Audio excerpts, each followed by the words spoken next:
Saat masih berusia anak-anak, pemilik nama lengkap Ahmad Sugiarto sudah memiliki kepekaan terhadap dunia sekitarnya.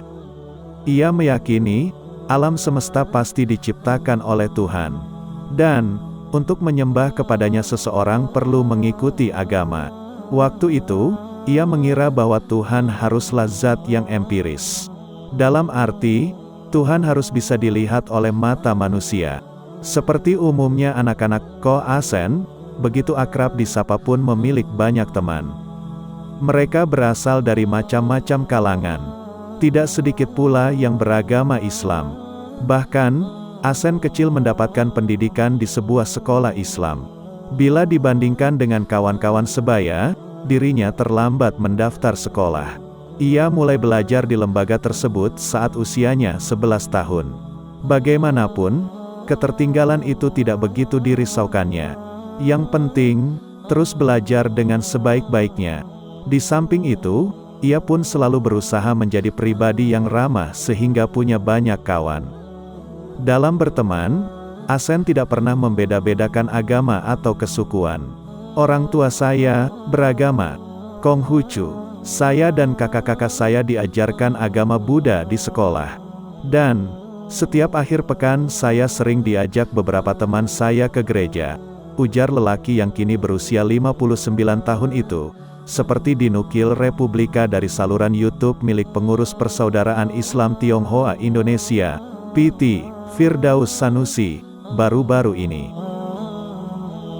Asen kecil tertarik pada pengetahuan akan agama-agama. Waktu itu, ia sudah banyak membaca tentang ajaran di luar kepercayaan yang dipeluk kedua orang tuanya. Namun, Islam belum begitu menarik perhatiannya. Pasalnya, Islam tidak seperti agama-agama lain. Islam mengajarkan, Tuhan adalah Allah. Dalam beribadah, seorang Muslim tidak menghadap pada patung atau benda berwujud manusia apapun. Namun, Islam belum begitu menarik perhatiannya. Pasalnya, Islam tidak seperti agama-agama lain. Selain itu, tempat ibadah kaum muslimin tidak pernah dihiasi gambar-gambar manusia. Bagi Asen saat itu, Islam adalah agama yang aneh. Dalam arti, berbeda dengan kebanyakan agama lain. Ketika seorang muslim beribadah, tidak ada wujud empiris Tuhan yang disembahnya itu. Di sekolah, Asen tidak bisa menghindar dari simbol-simbol keislaman. Sebab, lembaga tempatnya menuntut ilmu itu memang tampil sebagai sebuah sekolah Islam. Di dinding bangunan sekolah, kerap ada guratan kaligrafi Arab. Karena penasaran, Asen pun mencoba-coba belajar membaca huruf Arab. Ternyata, ia mahir juga. Menuliskan kalimat sederhana dalam bahasa Arab, semisal basmalah. Lama-kelamaan, anak ini pun tertarik untuk sesekali mengikuti pelajaran agama Islam di sekolah. Hingga berusia remaja, ia masih suka membaca-baca tentang keragaman agama. Sampai pada suatu hari, sebuah peristiwa memantik semangatnya untuk mengenal Islam dengan lebih dekat. Waktu itu, usianya sudah genap 17 tahun. Asen muda ingin menonton di bioskop. Sebelum film diputar, ia menyempatkan diri berjalan-jalan ke bazar di sekitar gedung. Tak jauh dari sana, ada sebuah toko buku kaki lima. Berbagai buku murah tersaji. Asen melihat sebuah buku teka-teki silang, TTS, di sana. Ia pun ingin membelinya. Namun, tepat di sebelah buku kecil itu terdapat sebuah buku lagi yang memuat tema keislaman. Sebuah frasa di judulnya menampilkan kata-kata, alam gaib. Karena penasaran, Asen sempat mengambil dan membaca sekilas buku tersebut. Ternyata, isinya kira-kira menggambarkan ajaran Islam mengenai dunia yang tidak kelihatan itu. Sebagai contoh, dalam buku itu dijelaskan bahwa malaikat dan jin adalah beberapa contoh makhluk gaib. Bahkan, meyakini adanya malaikat itu merupakan salah satu rukun iman. Saya buka sembarang halaman dan langsung menemukan ayat Al-Quran, katanya mengenang. Lantaran asyik membaca, Asen nyaris ketinggalan film yang hendak ditontonnya. Ia pun cepat-cepat menaruh kembali buku alam gaib ini. Tanpa banyak berkata, ia menyodorkan uang kepada penjual untuk membeli buku TTS. Setelah usai menonton film, Asen terkejut. Rupanya, yang tadi dimasukkannya ke dalam tas bukanlah TTS, melainkan buku alam gaib. Sesampainya di rumah, buku tersebut sempat ditaruhnya di gudang. Namun, beberapa hari kemudian diambilnya lagi karena masih merasa penasaran akan isinya. Awalnya acuh tak acuh. Namun, sejak saat itu, Asen mulai memendam keinginan untuk mempelajari Islam. Ia pun membeli lagi beberapa buku terkait agama ini. Salah satu buku dibukanya secara acak. Matanya kemudian tertuju pada teks dan terjemahan Al-Quran Surah Ali Imran ayat 19.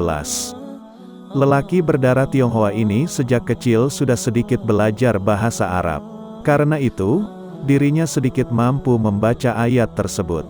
Sesungguhnya, agama di sisi Allah ialah Islam. Firman yang tampaknya sederhana itu ternyata berdampak luar biasa pada kesadaran Asen. Ia seperti terhentak oleh tegasnya makna dari ayat tersebut. Satu-satunya jalan untuk menyembah Tuhan ialah Islam. Proses berislam selama setahun, Asen dengan intens mengkaji Islam. Ia tidak hanya membaca buku-buku tentang agama ini. Bahkan, beberapa ibadah kaum muslimin pun diikutinya sesuai batas kemampuan. Misalnya, berwudu dan sholat. Kedua ritual ini sudah diketahuinya sejak masih anak-anak. Namun, baru kali itulah dirinya berusaha rutin mengamalkannya walaupun belum pernah bersyahadat. Ia ingin terlebih dahulu memahami dan membiasakan diri dengan ibadah khas Islam, barulah kemudian secara resmi memeluk agama ini. Asen biasa praktik sholat pada siang hari. Waktu itu, ayahnya biasa tidur di kursi ruang depan. Anehnya, Asen merasa bahwa tiap kali dirinya menggumamkan takbir, bapaknya itu kerap terbangun dari tidur. Karena takut ketahuan, ia pun lekas pura-pura tidur di atas kasur, menunggu sang ayah lewat dari kamarnya. Pada suatu hari, ia menemukan bacaan, yakni surat Al-Baqarah ayat 208. Artinya, wahai orang-orang yang beriman, masuklah ke dalam Islam secara keseluruhan, dan janganlah kamu ikuti langkah-langkah setan. Sungguh, ia musuh yang nyata bagimu.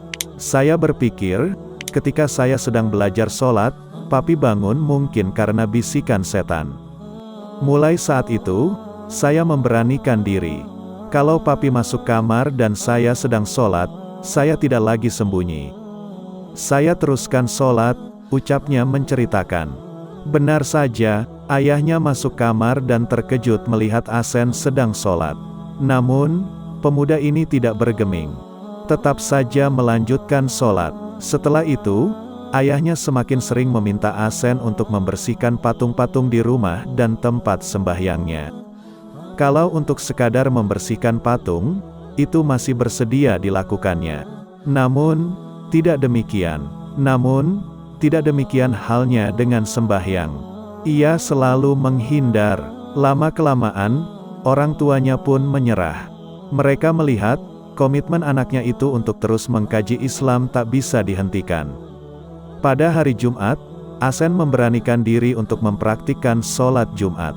Berdasarkan aturan fikih, sholat Jumat harus diselenggarakan secara berjamaah. Maka, ia pun pergi ke masjid di dekat rumahnya. Dengan mengenakan baju kemeja dan celana panjang, ia mencoba percaya diri, melangkah ke dalam masjid. Orang-orang tidak begitu memperhatikannya.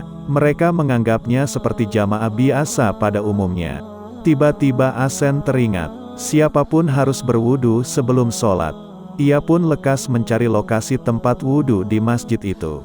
Karena sangat gugup, ia tidak berani bertanya. Layaknya orang kebingungan, ia hanya berkeliling di sekitaran masjid. Karena merasa malu, Asen lantas menyingkir ke arah jalan raya. Dilihatnya sebuah gerobak. Di balik kendaraan itulah, lelaki yang saat itu non-muslim ini menangis. Ia merasa gagal, bukan hanya karena tidak bisa sholat Jumat. Lebih dari itu, tidak mampu menetapkan keyakinan. Hatinya sangat ingin berislam, namun, upaya dengan cara seorang diri adalah sia-sia. Akhirnya ia menyadari, tidak mungkin mempelajari Islam sendirian. Perlu pertolongan dan bantuan dari orang lain. Berbekal sebuah informasi yang diperolehnya, Ahsan menyambangi Masjid Lauze Jakarta beberapa hari kemudian. Tempat ibadah itu terkenal memiliki majelis yang khusus menyasar komunitas Muslim Tionghoa. Saat itu juga, Ahsan dibimbing seorang ustadz di sana. Pada 1996, ia untuk pertama kalinya mengucapkan 2 kalimat syahadat. Prosesi tersebut dilakukannya di hadapan imam serta jamaah masjid setempat yang dikelola Yayasan Haji Karim O itu. Setelah memeluk Islam, Ahsan memilih nama baru, Ahmad Sugiarto. Ia juga bertekad untuk berdakwah kepada orang-orang terdekat, utamanya keluarga. Sebagaimana pesan dari sebuah hadits, sampaikanlah dariku, Nabi Muhammad, walau hanya 1 ayat.